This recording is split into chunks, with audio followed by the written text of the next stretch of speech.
Sétima festa do Rio de Miguelópolis. Ele vai nos pagar que portão na Xavier Montagens Industriais. Na frente a Anderson Pandócio Humor. Ele mostra atrás. Well, I won't back down. A mão você vai pra você, vai pra você.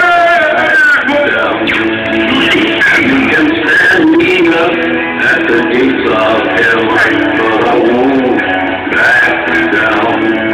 Disputa final vai ser o Pandócio. O Kevin Nego Top estava conversando com ele, o Celeste todo dentro. Cagaste do Júnior Santana e na moda aí, seu pai. Segunda-feira de tarde, tava caindo na luz. Cheguei na beira do rio, peguei a velha canoa e a canoa. Todos os detalhes dessa festa linda você pode conferir a partir de amanhã.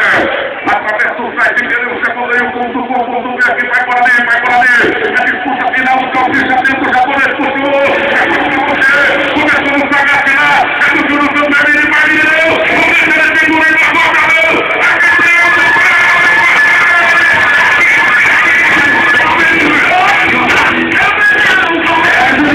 Ele procurou a sua melhor posição porque ele sabia que o Sagate era um ótimo animal.